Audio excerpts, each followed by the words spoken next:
Hello students, welcome to CMA solutions. So आज के session में हम करने वाले हैं रेशियो एनालिसिस के अंदर एक और ratio.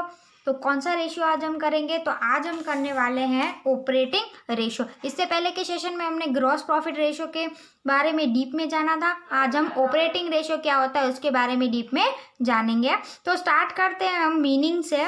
Operating ratio discloses the relation of operating cost and sales. Okay, तो ये किसकी रिलेशन बताता है ऑपरेटिंग रेशियो? तो वो ऑपरेटिंग कॉस्ट और सेल्स की रिलेशन यहाँ पे डिस्क्लोज करता है। Operating ratio is cost based ratio. Cost means expense. तो यहाँ पे ऑपरेटिंग रेशियो जो है वो क्या है? कॉस्ट बेस्ड रेशियो है। This ratio shows proportion of operating cost to sales. Okay, ये रेशियो क्या बताता है? तो प्रपोर्शन बताता है ऑपरेटिंग के कॉस्ट का सेल्स के ऊपर कितना प्रपोर्शन है वो बताता है। आगे हम बात करें तो व्हाट इज ऑपरेटिंग कॉस्ट। ठीक है, अब ये बताता है ऑपरेटिंग कॉस्ट टू सेल्स का प्रपोर्शन। तो ऑपरेटिंग कॉस्ट क्या है वो भी पता होनी चाहिए। तो ऑपरेटिंग कॉस्ट होती है cost of goods sold plus operating expenses. Okay, जो भी हमारा गुड्स है जिसे हम सोल्ड कर रहे हैं उसकी कॉस्ट, और उसमें अगर ऑपरेटिंग एक्सपेंस को प्लस किया जाए तो हमें मिल जाएगी ऑपरेटिंग कॉस्ट। अब ऑपरेटिंग एक्सपेंस क्या होते हैं? तो what are the operating expenses? Operating expenses are those expenses which are incurred for operating activities of business. Okay, business की जो भी ऑपरेटिंग एक्टिविटीज है उनके लिए किए जाने वाले खर्चे यहाँ पे ऑपरेटिंग एक्सपेंस में काउंट होंगे। Where office expenses, sales distribution expenses, employees benefit expenses, depreciation, amount return of etcetera are incurred. Okay, तो इतने जो हमारे एक्सपेंस है ये हमें याद रखना है, वो ऑपरेटिंग एक्सपेंस के अंदर काउंट होंगे। अब नोट करना है, यहाँ पे आपको ये चीज़ें ध्यान में रखनी होगी। तो नोट देख लेते हैं हम। Non operating incomes like interest received, dividend received, profit on sale of asset are not considered during the determination of operating cost. Okay, operating cost को जब भी हम डिटरमाइन करते हैं तो वहाँ पे हमें नॉन ऑपरेटिंग इनकम्स को ध्यान में नहीं लेना। जिस तरह की वो होती है, इंटरेस्ट हमें रिसीव हुआ, प्रॉफिट हुआ है किसी असेट पे, डिविडेंड रिसीव हुआ है, तो वो सारे जो नॉन ऑपरेटिंग इनकम्स है उसे हमें यहाँ पे काउंट नहीं करना है। और उसी तरह से आगे देखें तो the interest paid and loss on sale of asset are not considered. उसी तरह से हम यहाँ पे इंटरेस्ट पे कर रहे हैं, या तो हमें सेल ऑफ असेट पे कोई लॉस हुआ है तो उसे भी हमें नॉन ऑपरेटिंग एक्सपेंसेस के अंदर काउंट करते हुए हमें ऑपरेटिंग कॉस्ट में नहीं काउंट करना है। Interest expenses is financial expenses. Okay, interest expense जो होगा वो क्या हो जाएगा? फाइनेंशियल एक्सपेंस हो जाएगा, नॉट एन ऑपरेटिंग एक्सपेंस। वो कोई ऑपरेटिंग एक्सपेंस नहीं होगा। Loss on sale of asset is other expense. अब वो क्या हो जाएगा? यहाँ पे अदर एक्सपेंस हो जाएगा, इसीलिए वो भी हम यहाँ पे काउंट नहीं करेंगे, नॉट एन ऑपरेटिंग एक्सपेंस।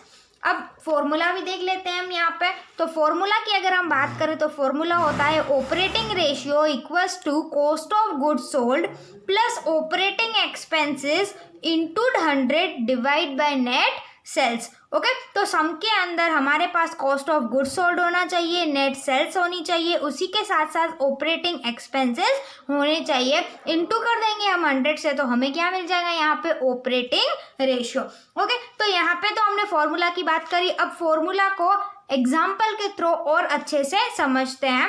तो एक एग्जाम्पल मैंने यहाँ पे देके रखा है, calculate the operating ratio of ABC limited from the following information. Okay, तो हमें क्या क्या इंफॉर्मेशन में प्रोवाइड किया गया है देख लेते हैं। कॉस्ट ऑफ गुड्स सोल्ड है हमारे पास 4,80,000, ऑपरेटिंग एक्सपेंसेस है 1,20,000, फाइनेंशियल एक्सपेंसेस है हमारे 1 लाख एंड सेल्स है हमारे पास 8 लाख। ओके, फाइंड आउट क्या करना है यहाँ पे? Operating ratio. तो ऑपरेटिंग रेशियो को फाइंड आउट करना है तो उसके लिए हमें यहाँ पे ऑपरेटिंग रेशियो का फॉर्मूला भी लिखना पड़ेगा, तो वो भी लिख देते हैं। क्या हो जाएगा? Cost of goods sold plus operating expenses into करेंगे हम 100 से और डिवाइड किससे करेंगे? नेट सेल्स से। ओके, तो यहाँ पे हम लिख लेते हैं हमारे जो भी इंफॉर्मेशन प्रोवाइड की गई है उसमें से। कॉस्ट ऑफ गुड्स सोल्ड यहाँ पे हमारा कितना है? 4,80,000 ओके।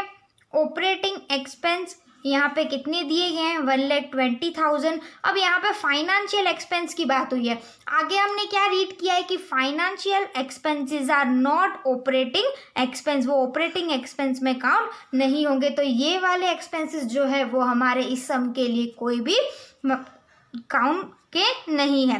ओके, तो हम ऑपरेटिंग एक्सपेंस को यहाँ पे ले लेते हैं 1,20,000, डिवाइड कर देते हैं नेट सेल्स हमारी कितनी है यहाँ पे 8 लाख, इनटू कर देंगे हम 100 से। तो सॉल्व कर लेते हैं हम यहाँ पे 4,80,000 प्लस 1,20,000 इनटू कर देते हैं 100 से, डिवाइड करते हैं नेट सेल्स से। तो हमारा जो रेशियो होगा ऑपरेटिंग रेशियो वो यहाँ पे कितना होगा, 75% होगा। तो वो भी हम यहाँ पे नोट डाउन कर लेते हैं, 75% हमारा यहाँ पे आंसर आएगा ऑपरेटिंग रेशियो का। अब ये तो हमने सिंपल एग्जांपल लिया था, एक और एग्जांपल लेते हैं इसको अच्छे से समझने के लिए। तो अच्छे से और समझते हैं, एक और एग्जांपल्स है। यहाँ पे क्या दिया गया है हमें, तो calculate the operating ratio from the following information. Net sales है हमारे पास 28 lakh, cost of goods sold भी है हमारे पास 18 लाख।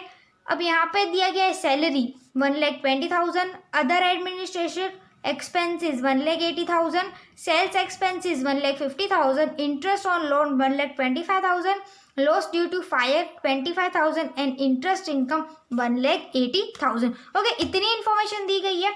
अब फाइंड आउट करना है ऑपरेटिंग रेशियो, तो फॉर्मूला लिख लेते हैं हम सबसे पहले। Operating ratio equals to cost of goods sold plus operating expenses divide by net sales और इनटू किससे करेंगे 100 से। ओके, तो यहाँ पे हम कॉस्ट ऑफ गुड्स सोल्ड की बात करें तो वो हमें सम के अंदर देके रखिए, नेट सेल्स की बात करें तो वो भी हमारे पास है। अब बचता क्या है, ऑपरेटिंग एक्सपेंस। तो क्या ऑपरेटिंग एक्सपेंस हमारे पास है, तो ऑपरेटिंग एक्सपेंस के लिए जितने भी एक्सपेंस है हमारे पास उसमें से हमें देखना पड़ेगा कि हम कौन से एक्सपेंस को ऑपरेटिंग एक्सपेंस मान सकते हैं। तो यहाँ पे सबसे पहले बात करें सैलरी की, तो सैलरी यहाँ पे ऑपरेटिंग एक्सपेंस मानी जाएगी। अदर एडमिनिस्ट्रेटिव एक्सपेंस भी यहाँ पे ऑपरेटिंग एक्सपेंस माने जाएंगे। सेल्स के ऊपर करे जाने वाले खर्चे भी ऑपरेटिंग एक्सपेंस माने जाएंगे। इंटरेस्ट ऑन लोन, अब ये जो इंटरेस्ट ऑन लोन है वो यहाँ पे ऑपरेटिंग एक्सपेंस काउंट नहीं होगा, वो फाइनेंशियल एक्सपेंस काउंट होगा, इसीलिए यहाँ पे हम इसे नहीं लेंगे। लॉस ड्यू टू फायर वो भी यहाँ पे काम नहीं आएगा। इंटरेस्ट इनकम, कोई भी इनकम हो इंटरेस्ट की, तो वो भी यहाँ पे ऑपरेटिंग एक्सपेंस नहीं मानी जाएगी। ओके, तो इन तीनों चीज़ों को छोड़ के बाकी की जो 3 चीज़ें हैं हमारी salary, other administrative expense and sales expense, वो हमारे ऑपरेटिंग एक्सपेंस में काउंट होंगे। तो सबसे पहले तो हम ऑपरेटिंग एक्सपेंस ही देख लेते हैं कितने हैं हमारे। तो ऑपरेटिंग एक्सपेंस में सबसे पहले क्या आएगा, सैलरी। कितना है सैलरी का, 1,20,000। तो लिख लेते हैं यहाँ पे, ऐड कर देते हैं इसमें अदर एडमिनिस्ट्रेटिव एक्सपेंसेस कितने हैं, 1,80,000। सेल्स एक्सपेंस भी यहाँ पे इंक्लूड कर देते हैं, कितने हैं वो 1,50,000। अब ये तीनों जो खर्चे हैं हमारे उसे हम ऐड कर देते हैं, तो हमें ऑपरेटिंग एक्सपेंस यहाँ पे मिल जाएगा। तो कर लेते हैं हम यहाँ पे प्लस सबका, तो टोटल कितना होगा हमारा 4,50,000 ऑपरेटिंग एक्सपेंसेस का। अब ऑपरेटिंग एक्सपेंस भी है हमारे पास, तो हम इस फॉर्मूला में पुट कर सकते हैं। तो कर देते हैं हम, कॉस्ट ऑफ गुड्स सोल्ड यहाँ पे कितना दिया गया है, 18 लाख प्लस ऑपरेटिंग एक्सपेंस हमने कितना फाइंड आउट किया है यहाँ पे 4,50,000 into by 100 divide by net sales. Net sales कितनी दी है हमें यहाँ पे 28 लाख, तो वो भी हम यहाँ पे लिख लेते हैं 28 लाख। ओके, अब यहाँ पे फाइंड आउट कर देते हैं हमारा ऑपरेटिंग रेशियो कितना होता है। तो 18 लाख प्लस कर देते हैं 4,50,000 इंटू कर देते हैं 100 से और डिवाइड कर देते हैं 28 लाख से। तो हमारा जो ऑपरेटिंग रेशियो यहाँ पे बैठेगा वो कितना हो जाएगा 18.35। आगे और है इसीलिए हम यहाँ पे राउंड अप में ले लेंगे, तो यहाँ पे हो जाएगा 80.36। तो कितने परसेंटेज आएगा हमारा ऑपरेटिंग रेशियो यहाँ पे 80.36। ओके, तो यहाँ पे आज हमने ऑपरेटिंग रेशियो को सीखा। मिलते हैं अगले वीडियो में एक और नए रेशियो के साथ। Thank you so much for watching this video.